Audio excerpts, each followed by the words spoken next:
হরে কৃষ্ণ। আজকে আমি ময়দার কাশ্মীরি করব।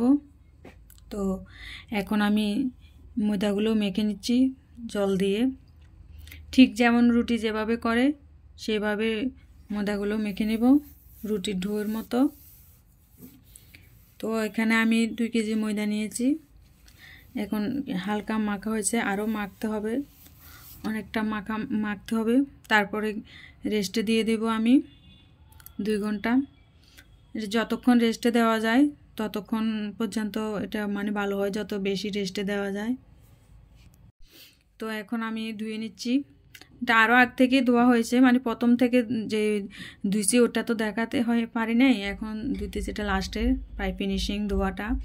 একদম ধোয়ার পরে ঠিক এমনটি হবে ময়দার ডোটা। এবার আমি ভেজে নেব।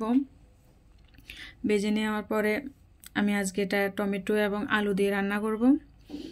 ছোট ছোট করে ভাজতে হয়, কারণ এটা ফুলে অনেকটা বড় হয়ে যায়,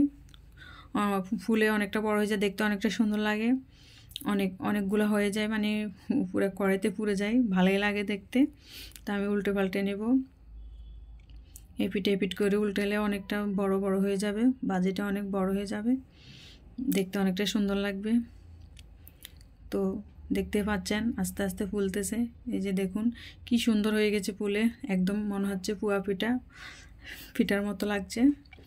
তো এবার আমি এটাকে নাড়িয়ে নেব, এবার নামিয়ে নেব। এবার অনেকটা ভাজা হয়ে গেছে, কমপ্লিট ফ্রাই।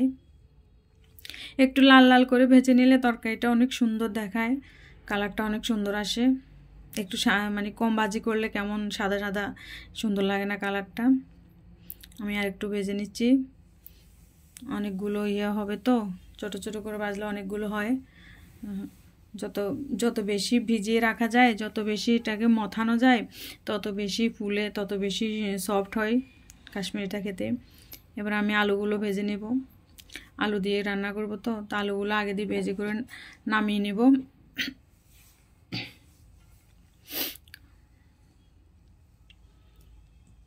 আলুগুলো একটু লাল লাল করে ভেজে নেব।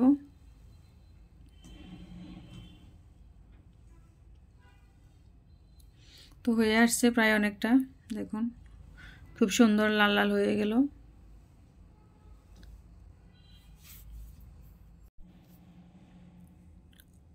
তো এবার আমি নামিয়ে নেব, অনেকটা সুন্দর। রান্নাটা খুবই সহজ। এরপর আমি মশলা তেলে দেব, দারচিনি, এলাচ, তারপর দেব 5 ফোড়ন, তারপর দেব আদা, 5 ফোড়ন আদা।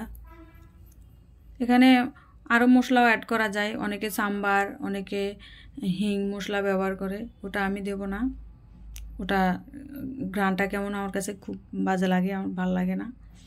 তো আমার কাছে এই মশলা দিয়ে এভাবে তৈরি করতে আমার খুব ভালো লাগে। এই আদাটা একটু ভাজি করে নেব, কারণ কাঁচা আদার গন্ধ থাকে।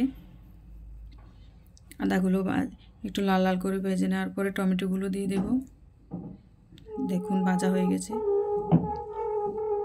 তো টমেটোকেও চাইলে ব্লেন্ড করে নেওয়া যায়, আমি কাটে নিয়েছি, আমি ব্লেন্ড করে নেই। টমেটো এমনিতে তেলে দিলে অনেকটা গলে যায়, লবণ দেওয়ার পরে টমেটোটা নরম হয়ে যায় অনেকটা।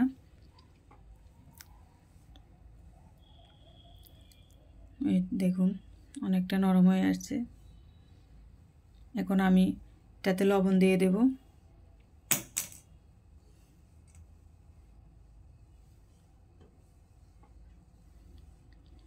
একটু নেড়ে দেব। এখন নাড়ার পরে এরকম, এরপর আমি একটু একটু মশলা দিয়ে দেব। এখন হলুদের গুঁড়ো দেব, মরিচের গুঁড়ি, তারপরে আমি ঘরে একটা মশলা তৈরি করছি, ওই মশলাটা দেব। ওটা হচ্ছে বিরিয়ানি মশলা, যেটা আমি কাশ্মীরি ধোকা, রাসনা বা পনির, ওটাতে আমি এই মশলাটা ইউজ করি, অনেক ভালো লাগে আমার কাছে, অনেক সুঘ্রাণ। তো আমি অনেকটা নাড়ি চাড়ি নেব। এভাবে অনেকবার কষা, অনেকটা লাল হয়ে গেলে, অনেকটা কষানো হয়ে গেলে, যখন মশলা থেকে তেল বের হবে, তারপর আমি জল দিয়ে দেব পরিমাণ মতো।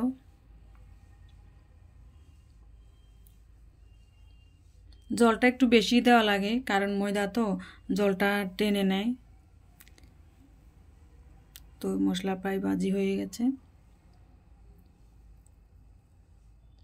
এখন আমি জল দিয়ে দেব।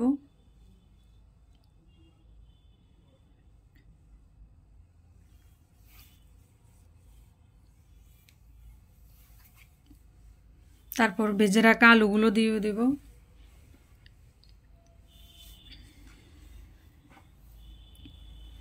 ভেজে রাখা আলুগুলো দিয়ে দিলাম। জলগুলো একটু গরম হয়ে গেলে আমি ময়দার কাশ্মীরগুলো দিয়ে দেব। প্রায় আলু অনেকটা নরম হয়ে গেছে।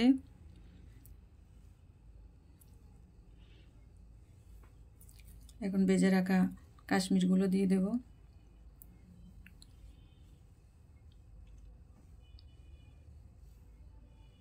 অনেকগুলো হয়েছে, অনেক বরকত হয় এটাতে, অনেকটা সুন্দর লাগে।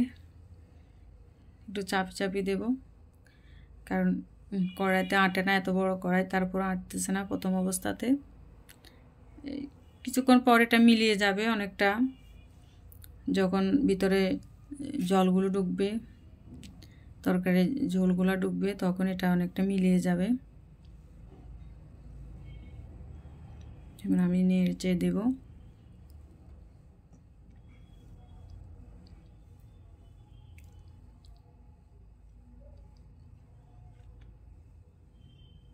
এটা রান্না করতে বেশি সময় লাগে না, খুব কম সময় লাগে, কারণ সিদ্ধ হওয়ার কোনো ইয়ে নাই। তো শুধু আলুটা একটু ভালো করে ভাজি করলে পরে একটু জল দিয়ে দিলে হয়ে যায়, বেশি সময় লাগে না। এটা রান্না করতেও সহজ, খাইতেও অনেকটা টেস্ট, কিন্তু যখন এটাকে খামির করে তৈরি করা হয় তখন ওটা ধুইতে অনেকটা সময় লাগে, ওইটাই হচ্ছে বেশ সমস্যা। এখন আমি জিরা এবং চিনি দিয়ে দিলাম, তারপরে এটাকে নাড়ে চাড়ে, তারপরে নামানোর আগে ধনেপাতা কুচি দিয়ে দেব।